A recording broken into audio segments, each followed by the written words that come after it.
اسلام کا جو یہ سال ہے ہجری کا سال، اس کی دونوں مہینے، جو آخری مہینہ ہے ذی الحج کا اور جو پہلا مہینہ ہے محرم کا، دونوں مہینوں میں سب سے بڑی خاصیت یہ ہے کہ آخری مہینہ بھی قربانی کا مہینہ ہے اور پہلا مہینہ بھی جو ہے وہ قربانی کا درس دینے والا مہینہ ہے۔ پہلی محرم میں ہمارے جتنے آج کل ماشاءاللہ سوشل میڈیا کے مفسرین ہیں، جن کو عرف عام میں اگر سوشل میڈیا کے مفتی کہہ دیا جائے، تو ماشاءاللہ صبح سے ہی روزانہ کسی نہ کسی ایک معاملے کو لے کے فتویٰ گری کا بازار جو ہے وہ گرم ہو جاتا ہے، اور اتنے مشغول ہوئے میں آج صبح دیکھ رہا تھا کہ بہت سارے لوگ ایک دوسرے کو کچھ نصیحت کر رہے ہیں، کچھ دعائیں لکھ رہے ہیں۔ کوئی کہہ رہا ہے کہ نئے سال کی مبارکباد دینی جائز نہیں ہے، کوئی کہہ رہا ہے جائز ہے، کوئی کہہ رہا ہے نیا محرم کا پہلا دن ہے فلاں دعا پڑھ لی جائے۔ ان سب کے درمیان میں اگر تنقیدوں سے ہٹ کے ہم اپنی روایات کو دیکھا کریں، اگر ہم اس نظریے کو چھوڑیں کہ ٹانگ کھینچنے کی بجائے کم از کم اللہ اور اس کے رسول صلی اللہ علیہ وسلم کے دین کی جو تاریخ ہے اس کے اوپر اگر اپنا مطالعہ درست رکھیں اور ان روایتوں کو یاد رکھیں جن کی بدولت ہم تک کلمہ لا الہ الا اللہ محمد الرسول اللہ صلی اللہ علیہ وسلم پہنچا ہے، تو شاید پھر ہمیں ایک دوسرے پہ تنقید کرنے کی ضرورت نہ رہے۔ اسلامی سال نو ہے، نئے سال کا پہلا دن ہے، بالکل یہ دعا کرنی چاہیے کہ پورا سال پوری دنیا کے لوگوں کے لیے، صرف مسلمانوں کے لیے ہی نہیں، دنیا میں بسنے والے تمام لوگوں کے لیے، خواہ وہ کسی بھی مذہب، کسی بھی ذات اور برادری کے ساتھ تعلق رکھتے ہوں، آنے والا یہ جو سال ہے، یہ جو ہجری کے آنے والے دن ہوں گے، اللہ تبارک و تعالیٰ ان دنوں میں اپنی پوری خلقت پر اپنا رحم نازل فرمائیں، کرم فرمائیں، لوگوں کے ساتھ عافیت کا معاملہ فرمائیں، بیماروں کو شفا عطا فرمائیں۔ دعا تو کی جا سکتی ہے اور ایسی ہی نیک دعائیں کرنی بھی چاہیے، لیکن اس کے ساتھ ساتھ میں ان لوگوں کو یہ یاد دلانا چاہتا ہوں کہ اتنا بڑا دن ہے، یہ محرم کی 1 تاریخ ہے، پہلی محرم ہے، پہلا دن ہے، اور تمہیں یہ یاد ہی نہیں کہ آج وہ دن ہے کہ پیارے نبی حضرت محمد رسول اللہ صلی اللہ علیہ وسلم نے جن کے لیے فرمایا کہ اگر میرے بعد کوئی نبی ہوتا تو یہ شخص ہوتا، جن کے بارے میں یہ کہا گیا کہ یہ جہاں سے گزر جائیں شیطان اس راستے سے نہیں گزرتا، جن کے بارے میں اللہ نے کہا کہ جو زمین پر یہ چاہتے ہیں میں خدا آسمان پر وہی چاہتا ہوں، جن کی وجہ سے مقام ابراہیم پر نماز ادا کرنے کا حکم دیا گیا، جن کو تمام صحابہ اکرام جتنے بھی 1,24,000 صحابہ ہیں وہ تمام کے تمام اللہ کے نبی صلی اللہ علیہ وسلم کے مرید ہیں، اور جن کو اللہ کے نبی علیہ الصلوۃ والسلام نے اللہ سے مانگ کے لیا ہو، اس فاروق اعظم رضی اللہ تعالی عنہ کا آج یوم شہادت ہے، تو آپ کس طرح بھول سکتے ہیں اس بڑے عظمت والے دن کو؟ ان کی شہادت کا دن ہے جن کو اللہ کے نبی علیہ السلام نے مانگا ہے۔ تمام صحابہ اکرام رضی اللہ تعالیٰ اجمعین چل کے آئے ہیں محمد رسول اللہ صلی اللہ علیہ وسلم کے دربار رسالت تک، آ کے کہا لبیک یا رسول اللہ، ہم آپ کے لیے حاضر ہیں۔ اور یہ عمر فاروق رضی اللہ تعالیٰ عنہ کو اللہ نے اتنی بڑی عزت سے نوازا کہ محمد رسول اللہ نے مکہ مکرمہ میں اپنے دونوں ہاتھ اٹھائے اور اللہ سے دعا کی کہ یا اللہ آپ اگر عمر کو اسلام کی دولت عطا فرما دیں، میں چاہتا ہوں کہ عمر جو ہے وہ ہمارے ساتھ شامل ہو جائیں۔ اس سے بڑی خوش قسمتی کی بات کیا ہو سکتی ہے؟ جو مسلمانوں کے دوسرے خلیفہ بنے، 27 سال کی عمر میں اسلام قبول کیا اور بالکل نبی علیہ الصلوۃ والسلام کی زندگی کے مطابق ایک ایک لمحہ گزارا، اور 63 سال کی عمر میں 10 سال 6 مہینے 4 دن اپنی خلافت کا عرصہ مکمل کرنے کے بعد جام شہادت نوش کرتے ہوئے نبی اکرم صلی اللہ علیہ وسلم کے روضہ مبارک کے اندر جا کے آرام فرما ہیں۔ تو آج یکم محرم کے دن جو اتنی بڑی شہادت ہوئی، یکم محرم کے دن سیدنا عمر رضی اللہ تعالیٰ عنہ کی شہادت کا واقعہ ہوا، اس عمر کی شہادت کا واقعہ کہ جن کے قدم قدم کے اوپر غیر مسلم مقررین نے، غیر مسلم بادشاہوں نے، غیر مسلم بڑے بڑے تاریخ داروں نے یہ لکھا ہے کہ آج بھی دنیا میں اگر کوئی انصاف سے حکومت کرنا چاہتا ہے تو سیدنا عمر بن خطاب رضی اللہ تعالیٰ عنہ کی زندگی کو پڑھ لے، جنہوں نے عدل و انصاف کا وہ معیار قائم کیا۔ کیسر و کسریٰ بادشاہ، اس کا جو امبیسڈر تھا، سفیر جس کو بولتے ہیں، وہ ایک چٹھی لے کے چلا مدینہ منورہ میں۔ حضرت عمر رضی اللہ تعالیٰ عنہ خلیفہ تھے، مسلمانوں کے بادشاہ، ہمارے لیے تو خلیفہ ہے لیکن دوسروں کے لیے تو بادشاہی لفظ ہے۔ چٹھی لے کے چلا، مدینہ پہنچا، لوگوں کو پوچھتا پھرتا ہے، اور تمہارے بادشاہ کا محل کہاں ہے؟ صحابہ نے کہا یہاں کوئی محل نہیں ہوتا، وہ مسجد میں ہوں گے یا مدینے سے باہر ایک باغ ہے وہاں پر ہوں گے۔ مسجد نبوی میں گیا، پوچھا کہاں ہے مسلمانوں کے بادشاہ؟ تو لوگوں نے کہا حضرت عمر اس وقت یہاں پہ نہیں ہے، وہ جنت البقیع کے پاس ایک باغ ہے، وہاں چلے جاؤ، وہاں پہ شاید مل جائے۔ اس سفیر نے خود کہا، کہتا جب میں اس چھوٹے سے باغ میں گیا تو میں نے دیکھا کہ ایک شخص نے پتھر کا تکیہ بنایا ہوا ہے، مطلب پتھر کی ایک چٹان کو اپنے کندھوں کے پاس رکھا اور اس کے اوپر سر رکھ کے آرام سے سو رہا ہے، آرام سے سو رہا ہے۔ کہنے لگا میں نے جگانے سے پہلے میں بے انتہا اس بات پر حیران ہوا کہ جو ہمارے بادشاہ ہیں وہ بڑے بڑے محلوں کے اندر اور چاروں طرف بڑے بڑے فوجی ان کی حفاظت کے لیے رہتے ہیں، اور ان محلوں کی بڑی اونچی اونچی دیواریں ہیں، ان دیواروں کے باہر بھی بڑے بڑے دستے ان کی حفاظت کے لیے موجود ہیں، اور بہترین پلنگ لگائے، اچھا ہوا کا انتظام ہے، خوشبو کا انتظام ہے، کنیزیں پاس میں کھڑی ہیں، نرم بستر، بہترین چادریں بچھی ہوئی ہیں، قالین بچھے ہوئے ہیں، ہوا کے جھروکے چل رہے ہیں۔ اس کے باوجود ہمارے بادشاہوں کو رات کو نیند نہیں آتی، ڈر کی وجہ سے، بے چینی کی وجہ سے نیند نہیں آتی۔ اور یہ وہ آدمی جس سے اس وقت پوری دنیا کے بادشاہ ڈر رہے ہیں، یہ تو ایک پتھر کو سرانہ بنا کے بڑے اطمینان سے سویا ہوا ہے۔ اس کا مطلب اس کا عدل، اس کا انصاف، اس کی ہمتیں، جرتیں ایسی ہیں کہ اس نے آج تک کسی کے ساتھ کوئی زیادتی کی نہیں، اس کو دنیا کی کوئی پرواہ ہی نہیں ہے۔ حضرت عمر رضی اللہ تعالیٰ عنہ نے یہ رواج قائم کیا۔ یہ جو ڈیموکریسی ہے ملک میں، پوری دنیا کے اندر آپ دیکھتے ہیں بڑی بڑی کنٹریاں، امریکہ جیسے لوگ کہتے ہیں کہ ہم ڈیموکریٹک ملک ہیں، یہ رواج سب سے پہلے دنیا میں حضرت عمر رضی اللہ تعالیٰ عنہ نے ڈالا کہ اگر کوئی بندہ خلیفہ کے خلاف، بادشاہ کے خلاف بات کرنا چاہتا ہے تو کھل کے بولے، اسے اجازت ہے۔ یہ سیدنا عمر رضی اللہ تعالیٰ عنہ کی خوبی ہے۔ دیکھو حکومت کیسے کی اور کیا انداز سکھایا۔ جو لوگ جمہوریت کا ڈنڈورا پیٹتے ہیں، اور وہ لوگ بھی جو اپنے آپ کو نام نہاد اسلام کے ٹھیکیدار سمجھتے ہیں، جن کو ذرا سی گفتگو سے تکلیف پہنچتی ہے، آؤ سیدنا عمر رضی اللہ تعالیٰ عنہ خلیفہ بنے، ممبر پہ رسول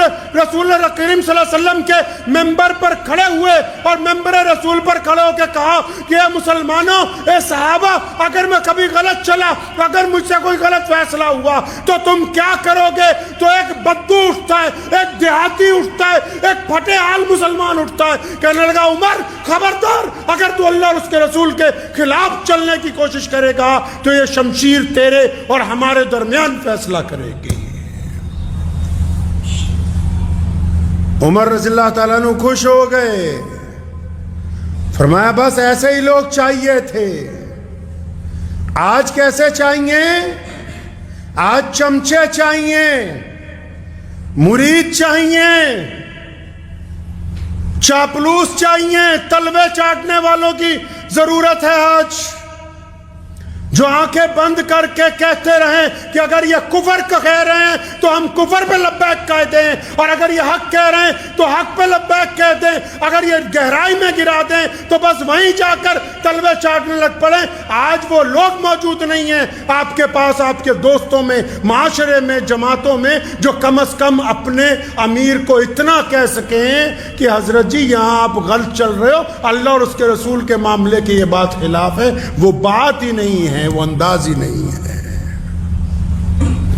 عمر رضی اللہ تعالیٰ عنہ چکر لگا رہے ہیں مدینے کا، تو سیدنا عمر رضی اللہ تعالیٰ نے کیا کیا؟ ٹہلتے ٹہلتے ذرا مدینہ منورہ سے باہر نکلے، دیکھا کہ ایک خیمہ ہے، اس میں چھوٹی سی شمع جل رہی ہے، اور ایک بندہ اپنے خیمے کے باہر، ٹینٹ کے باہر پریشان بیٹھا ہے۔ سلام کیا،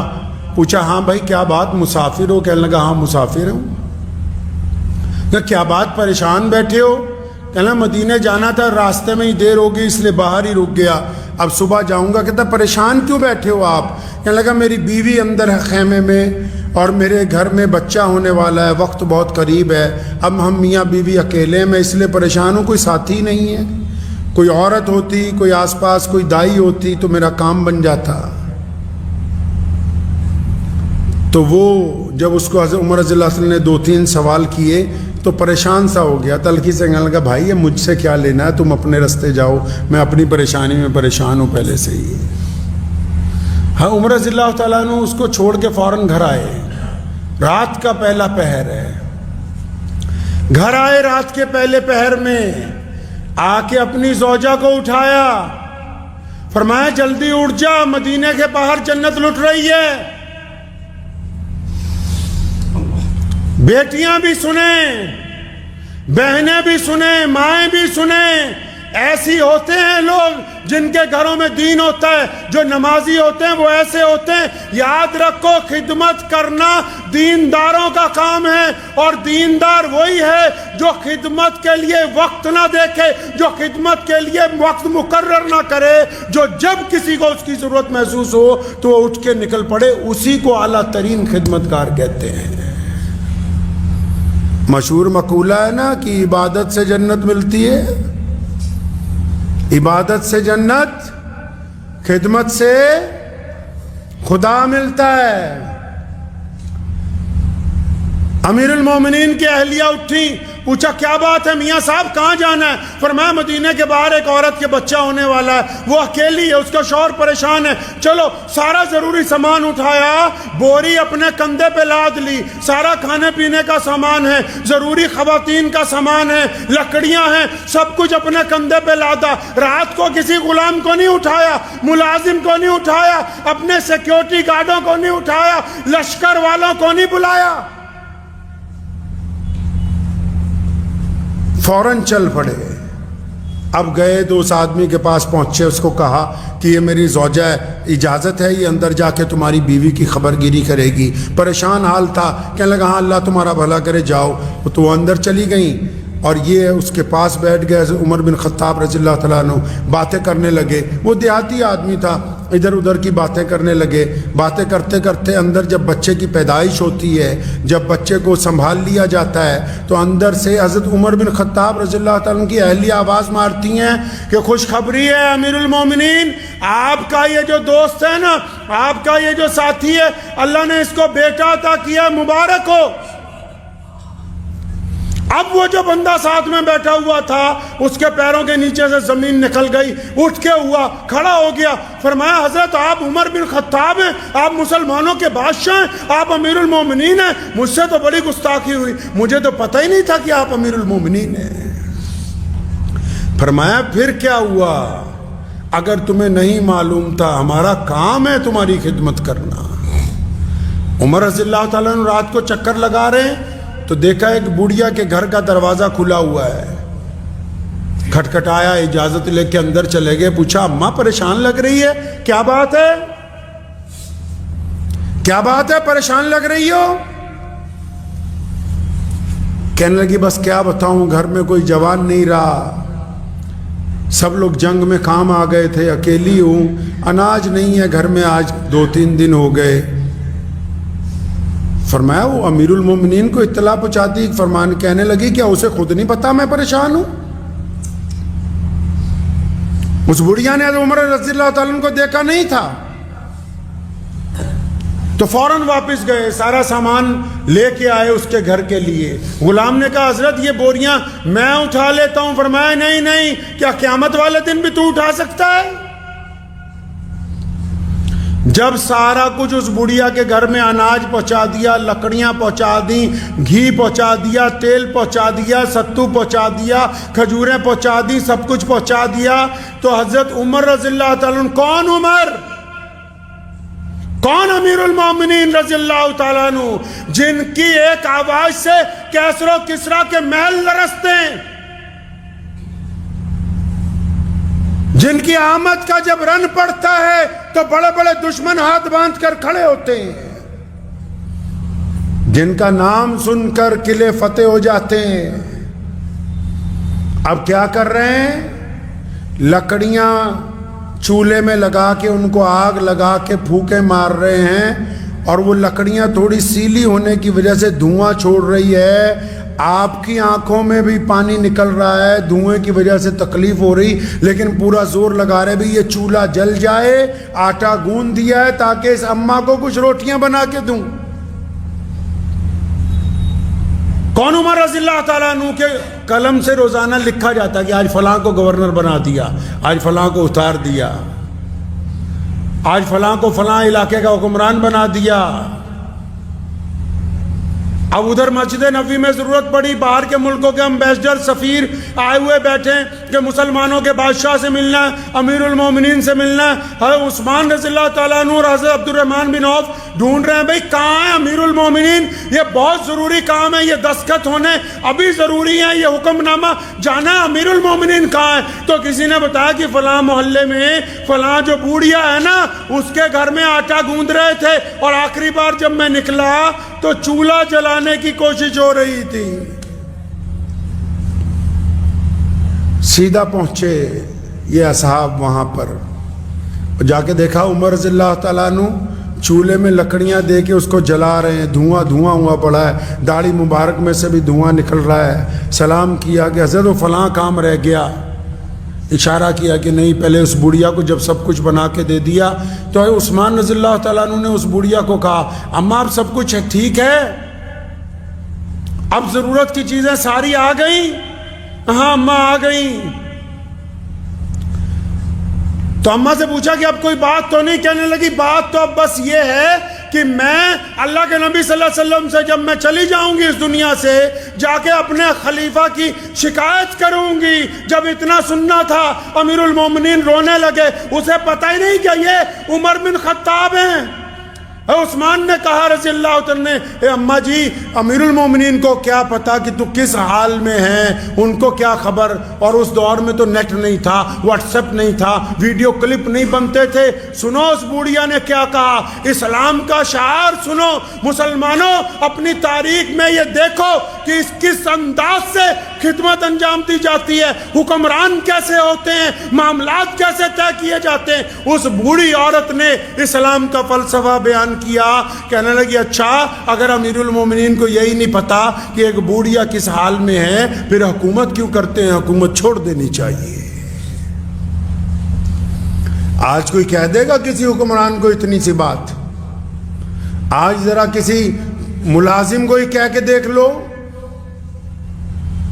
کسی عام ملازم کو کہہ لو گے، وہ کہے گا قیامت تو جب آئے گی پہلے ابھی تیرے 4 ڈنڈے لگا کے بتاتا ہوں۔ یہ اللہ تبارک و تعالیٰ کی اطاعت کی بات ہے، محمد رسول اللہ سے محبتوں کی بات ہے کہ سیدنا عمر رضی اللہ تعالیٰ جب اسے پتہ لگا کہ یہی ہیں، اس بڑھیا کے مزاج کو نرم کیا گیا۔ حضرت عمر رضی اللہ تعالیٰ نے اس سے لکھوایا کہ میں نے عمر بن خطاب کو اللہ کے لیے معاف کر دیا ہے۔ تو آج محرم کے موقع پہ